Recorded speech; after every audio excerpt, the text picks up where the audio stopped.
નમસ્કાર વિદ્યાર્થી મિત્રો, આઈટીઆઈ સ્ટડી ચેનલમાં આપનું હાર્દિક સ્વાગત છે. મિકેનિક મોટર વ્હીકલના પહેલા વર્ષના module 3 basic workshop practice MCQ question સિરીઝની અંદર આપનું હાર્દિક સ્વાગત છે. જો તમે આગળ મોડ્યુલ 1 અને મોડ્યુલ 2નો વિડીયો જોયો ન હોય તો ડિસ્ક્રિપ્શનની અંદર લિંક મૂકેલી છે, ત્યાંથી તમે એ વિડીયો જોઈ શકો છો. મોડ્યુલ 1 આપણો હતો વર્કશોપ સેફ્ટી પ્રેક્ટિસ અને મોડ્યુલ 2 એન્જિનિયરિંગ મેઝરમેન્ટ, જેની આપણે આગળ ચર્ચા કરી ચૂક્યા છીએ. આજે આપણે પહેલો પ્રશ્ન જોઈશું મોડ્યુલ 3નો બેઝિક વર્કશોપ પ્રેક્ટિસ. તો પહેલો પ્રશ્ન જોઈએ તો what is the name of drilling machine. જે આકૃતિમાં અહીં તમને ડ્રિલિંગ મશીન દેખાઈ રહ્યું છે એ ડ્રિલિંગ મશીન કયા પ્રકારનું છે? તો આનો જવાબ આવશે રેચેટ ડ્રિલિંગ મશીન. આ રેચેટ ટાઈપ ડ્રિલિંગ મશીન છે. બી જવાબ આવશે. આગળનો પ્રશ્ન જોઈએ તો which drilling machine is use two drill multiple holes in one setting of work. એટલે કે જો એક જ વર્કપીસ હોય, એક જ જોબ હોય, તેની અંદર જો મલ્ટિપલ એક કરતાં વધારે ડ્રિલ કરવા હોય, હોલ પાડવા હોય તો કયા પ્રકારના ડ્રિલ મશીનની આપણે ડ્રિલ મશીનનો ઉપયોગ કરીશું? તો આનો જવાબ આવશે રેડિયલ ડ્રિલિંગ મશીન, કે જેની અંદર મલ્ટિપલ ડ્રિલ બીટ આપેલા હોય છે અને જેની સાથે આપણે મલ્ટિપલ હોલ કરી શકીએ છીએ. ડી જવાબ આવશે રેડિયલ ડ્રિલિંગ મશીન. આગળનો પ્રશ્ન જોઈએ what is the unit of cutting speed. એટલે કે જે કટિંગ સ્પીડ હોય છે એનો એકમ શું હોય છે? તો એનો એકમ હોય છે મીટર પ્રતિ મિનિટ. એટલે કે 1 મિનિટની અંદર કેટલા મીટરની કટિંગ સ્પીડ છે એ એનો યુનિટ કહી શકાય, કે જે ડ્રિલિંગ મશીનની અંદર વપરાતું હોય છે. આગળ 111મો પ્રશ્ન જોઈએ which part of drill is fitted on the machine. એટલે કે જે ડ્રિલનો કયો ભાગ છે કે જે મશીનની અંદર ડ્રિલ મશીનની અંદર ફિટ થાય છે? તો આનો જવાબ આવશે સી શેંક. શેંક છે કે જે ડ્રિલ મશીનના ચકની અંદર ફિટ થતું હોય છે. જવાબ આવશે સી શેંક. 112મો પ્રશ્ન જોઈએ what is the name of angle between the cutting edges in a drill. એટલે કે જે એંગલ કટિંગ એજની વચ્ચે પડતો હોય છે ડ્રિલની અંદર, એ એંગલને કયા નામે ઓળખવામાં આવે છે? તો આનો જવાબ આવશે વિદ્યાર્થી મિત્રો ડી પોઈન્ટ એંગલ. એ એંગલને આપણે પોઈન્ટ એંગલ તરીકે ઓળખતા હોઈએ છીએ. આગળનો પ્રશ્ન જોઈએ what is the name of angle marked as x. તો જે અહીં ડ્રિલ બીટ છે એમાં જે એંગલ એક્સ તરીકે દર્શાવ્યો છે એ એંગલને આપણે કયા એંગલ તરીકે ઓળખીએ છીએ? તો આનો જવાબ આવશે lip clearance angle. Lip clearance angle તરીકે આ એંગલ ઓળખાય છે. આગળનો પ્રશ્ન જોઈએ તો what is the name of die. જે અહીં આકૃતિમાં ડાઈ તમને દેખાઈ રહી છે એ ડાઈ કયા પ્રકારની છે? તો એ સર્ક્યુલર સ્પ્લિટ ડાઈ છે, કે જેની મદદથી આપણે કોઈ વર્તુળાકારનો જે જોબ હોય છે, ગોળાકાર ટાઈપનો જોબ હોય છે જેને આપણે રોડ કહેતા હોઈએ છીએ, એની ઉપર બહારના આંટા પાડવા માટે વપરાતી હોય છે ડાઈ. આકૃતિમાં અહીં દર્શાવી છે એ સર્ક્યુલર સ્પ્લિટ ડાઈ છે.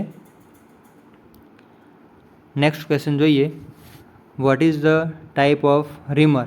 એટલે કે જે અહીં આકૃતિમાં રીમરની આકૃતિ છે એ રીમર કયા પ્રકારની છે? તો આ ટેપર શેંક ડ્રિલ જ છે. આનો જવાબ આવશે એ ટેપર શેંક ડ્રિલ રીમર. આગળનો પ્રશ્ન જોઈએ which type of abrasive removes heavy stock of material. એટલે કે કયા પ્રકારના મટીરિયલથી જે હેવી મટીરિયલ જે સ્ટોક છે એ દૂર થશે? કયા ટાઈપના એબ્રેસિવથી હેવી સ્ટોક રિમૂવ થશે, મટીરિયલ દૂર થશે? તો આનો જવાબ આવશે C D silicon carbide. Silicon કાર્બાઇડની મદદથી જે એબ્રેસિવ છે કે એની મદદથી વધારે પડતું મટીરિયલ દૂર થતું હોય છે. આગળનો પ્રશ્ન જોઈએ what is the formula for calculating the drill size for reaming, એટલે કે રીમિંગ માટે કયા પ્રકારનું ફોર્મ્યુલા કેલ્ક્યુલેટ થતું હોય છે, ગણતરીમાં આવતું હોય છે. તો આનો જવાબ આવશે C, drill size is equal to ream size minus under size plus over size. યાદ રાખજો વિદ્યાર્થી મિત્રો, આનો જવાબ આવશે સી, ડ્રીલ આકાર બરાબર રીમ્ડ આકાર માઇનસ અંડર સાઇઝ વત્તા ઓવર સાઇઝ, કે જે ડ્રીલ સાઇઝને રીમિંગ કેલ્ક્યુલેટ કરવા માટે વપરાતું હોય છે. આગળનો પ્રશ્ન જોઈએ. What is the material used in hand રીમર, એટલે કે જે હેન્ડ રીમર માટે કયા પ્રકારના મટીરિયલની મદદ લેવામાં આવતી હોય છે.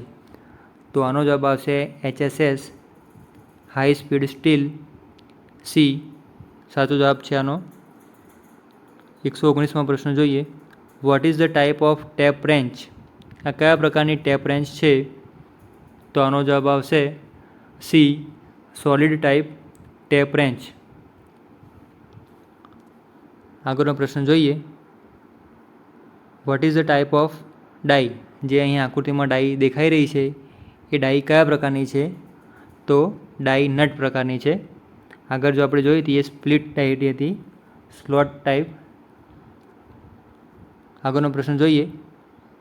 121 નંબર.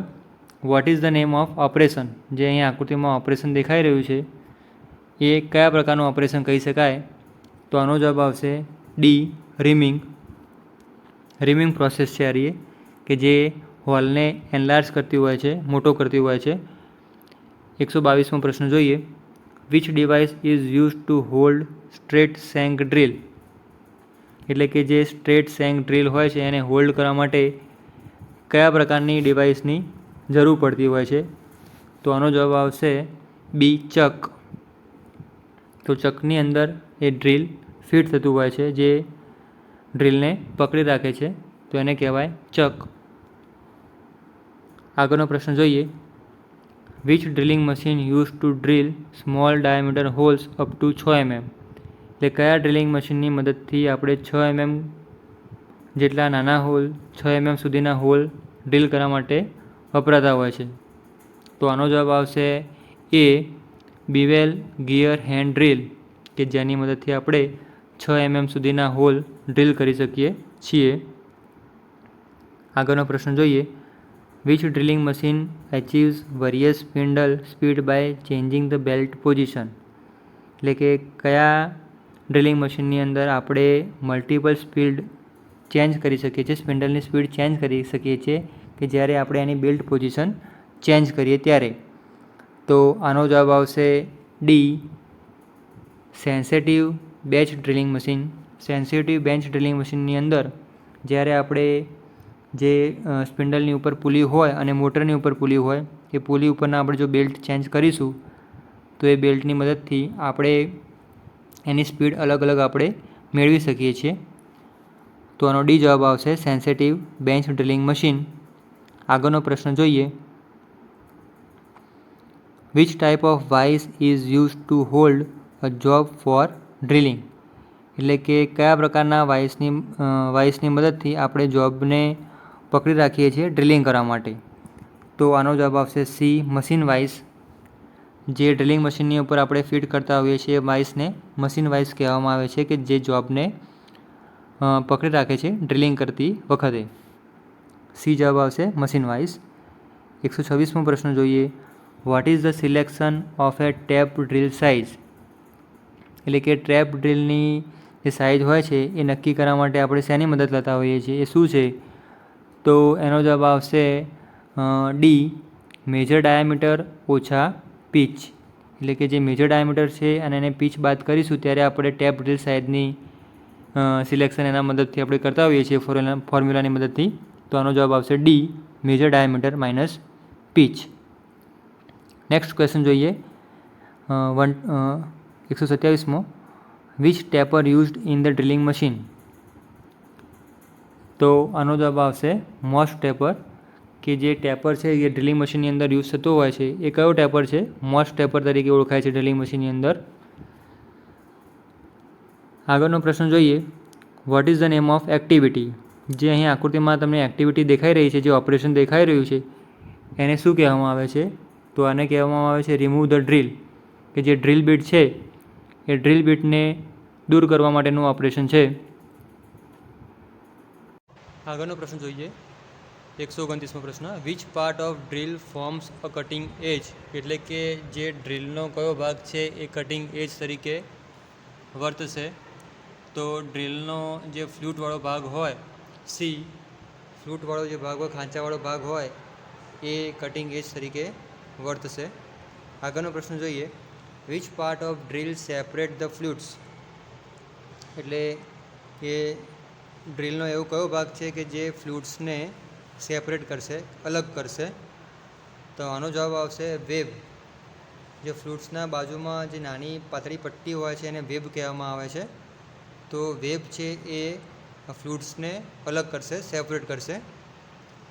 આગળનો પ્રશ્ન જોઈએ, which angle of drill bit prevents the friction behind the cutting age, which angle of drill bit prevents the friction behind the cutting એજ, એટલે કે કયો એંગલ છે કે જે ड्रिल बीट ने रोक से, ड्रिल बीट का कौन सा कोण काटने के किनारे के पीछे घर्षण को रोकता है, એટલે કે ઘર્ષણને રોકશે. એવું કયો એંગલ છે કે જે ઘર્ષણને રોકશે? તો ક્લિયરન્સ એંગલ આનો જવાબ આવશે સી, ક્લિયરન્સ એંગલ, કે જે ઘર્ષણ લાગતું હોય એના પાછળનું એને રોકશે. આગળનો પ્રશ્ન જોઈએ, which tap in a set have 4 degree chamfer at its end, એટલે કે કયા ટેપની અંદર 4 ડિગ્રીનો ચેમ્ફર એના એન્ડ ઉપર રાખવામાં આવે છે? તો એનો જવાબ આવશે સી, ટેપર ટેપ, કે ટેપર ટેપ છે કે જેની અંદર 4 ડિગ્રીનો ચેમ્ફર રાખવામાં આવે છે.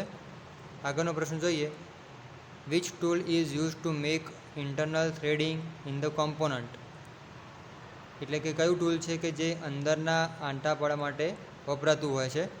તો ટેપ જવાબ આવશે. ટેપ છે કે જે ઇન્ટરનલ થ્રેડિંગ માટે વપરાય છે. નેક્સ્ટ ક્વેશ્ચન જોઈએ, what is the uses of hand tap, એટલે કે જે હેન્ડ ટેપ હોય છે એનો ઉપયોગ શેના માટે થાય છે? તો આપણે આગળ જોયું કે જે અંદરના આંટા પાડવા માટે. તો એનો જવાબ આવશે B, to make internal thread. આગળ જોઈએ, which type of the tap wrench prevent damage to the taps, એટલે કે કયા પ્રકારનું ટેપ રેન્ચ છે કે જે ટેપ્સને નુકસાન થતું અટકાવશે? તો જવાબ આવશે સોલિડ રેન્ચ. જે સોલિડ રેન્ચ હોય એ ટેપ રેન્ચને નુકસાન થતું અટકાવશે. નેક્સ્ટ ક્વેશ્ચન જોઈએ, which tool is use to make external thread on the pipe, એટલે કે જો બહારના આંટા પાડવા હોય તો કયા પ્રકારનું ટૂલ એ જરૂરી બનશે? તો ડાઈ. જવાબ આવશે ડાઈ. તો ડાઈ હોય એ પાઇપની બહારની બાજુ આંટા પાડવા માટે વપરાતું હોય છે, જ્યારે અંદરના આંટા પાડવા માટે ટેપ વપરાતું હોય છે. આગળનો પ્રશ્ન જોઈએ, which is use to hold the die, એટલે કે ડાઈને પકડવા માટે કયા પ્રકારનું સાધન જોશે? તો ડાઈને પકડવા માટે વપરાય છે સ્ટોક. આનો જવાબ આવશે સી, સ્ટોક, કે જે ડાઈને હોલ્ડ કરવા માટે, પકડવા માટે વપરાતું હોય છે. Which is the multi point cutting tool, એટલે કે જે મલ્ટી પોઈન્ટ કટિંગ ટૂલ છે એ કયું છે? તો જે એક કરતાં વધારે પોઈન્ટ ટચ થતા હોય એવું મલ્ટી પોઈન્ટ કટિંગ ટૂલ છે રીમર, કે જે હોલને એનલાર્જ કરવા માટે, મોટો કરવા માટે વપરાતું હોય છે. આગળનો પ્રશ્ન જોઈએ, what is the purpose of રીમર, તો રીમરનો ઉદ્દેશ્ય શું હોય છે? રીમરનો હેતુ શું હોય છે? તો હેતુ હોય છે એનો એનલાર્જિંગ એન્ડ ફિનિશિંગ હોલ્સ, એટલે કે એનલાર્જ કરવા, મોટા કરવા. જે આપણે આગળ ડ્રીલ બીટથી હોલ પડ્યા હોય એ હોલને મોટા કરવા હોય અને ફિનિશિંગ કરવા, સારું ફિનિશિંગ આપવું હોય તેના માટે રીમર વપરાતું હોય છે. Which is the hardest abrasive material, hardest એટલે કે જે સૌથી કઠોરમાં કઠોર એ કયું પદાર્થ એબ્રેસિવ મટીરિયલ છે? તો બધાને ખબર જ છે કે ડાયમંડ જવાબ આવશે, A diamond. Which process improve the sealing between the mating parts, એટલે કે કયા પ્રકારનો જે પદાર્થ છે કે જે બે ભાગ વચ્ચે સીલિંગ તરીકે કામ કરશે? તો આનો જવાબ આવશે લેપિંગ પ્રોસેસ, કે જે લેપિંગ પ્રોસેસ છે એ બે વચ્ચે સીલિંગ તરીકે કામ કરશે. 142માં પ્રશ્ન જોઈએ. What is the formula to find out cutting speed, એટલે કે કટિંગ સ્પીડ જો આપણે શોધવી હોય તો કયું ફોર્મ્યુલા છે કે જે કટિંગ સ્પીડ શોધવા માટે મદદરૂપ થશે? તો જવાબ આવશે ડી, πdn ભાગ્યા 1000, જેની અંદર ડી એ ડાયામીટર હોય છે અને એન એ આરપીએમ હોય છે. આગળનો પ્રશ્ન જોઈએ. What is the reason for weak cutting edge of twist drill, એટલે કે જે ટ્વિસ્ટ ડ્રીલની અંદર જે કટિંગ એજ હોય છે જો વીક થઈ જતી હોય, કમજોર પડી જતી હોય તો એના પાછળનું કારણ શું હોય છે? તો આનો જવાબ આવશે કે જે ક્લિયરન્સ એંગલ હોય જે વધારે પડતો રાખવામાં આવ્યો હોય તો આનું કારણ છે કે જે કટિંગ એજ છે એ બહુ વીક પડી જતી હોય છે ટ્વિસ્ટ ડ્રીલની અંદર. જવાબ આવશે B, clearance angle is too high. What is the reason for twist drill does not cut,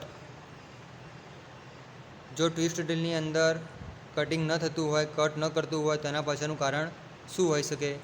તેના પાછળનું કારણ એ હોય કે જો ક્લિયરન્સ એંગલ બહુ નાનો રાખ્યો હોય, ટુ સ્મોલ રાખ્યો હોય તો એના લીધે ટ્વિસ્ટ ડ્રીલ કટિંગ કરવામાં સક્ષમ ન થતું હોય. આગળનો પ્રશ્ન જોઈએ, છેલ્લો પ્રશ્ન. What will be the effect on the hole if worn out reamer is used, જો ઘસાઈ ગયેલું આપણે રીમર હોલને ડ્રીલ કરવા માટે, એનલાર્જ કરવા માટે વાપરીએ તો શું અસર થશે? તો આનો જવાબ આવશે કે જે અંડર સાઇઝ થઈ જશે, કે જે હોલ હશે જે આપણે જે એકચ્યુઅલ સાઇઝ પ્રમાણે એની કટિંગ કરવાનો હતો પણ એ ડ્રિલિંગ થશે નહીં, એનલાર્જ થશે નહીં, એ અંડર સાઇઝ રહી જશે, કે એના કરતાં નાનો રહી જશે જો આપણે ઘસાઈ ગયેલું રીમર યુઝ કરીશું તો. જો વિદ્યાર્થી મિત્રો વિડીયો સારો લાગ્યો હોય તો ચેનલને સબસ્ક્રાઈબ જરૂરથી કરજો અને કોઈ વસ્તુમાં ખબર ના પડે તો કોમેન્ટ બોક્સમાં જરૂરથી લખજો. Thank you.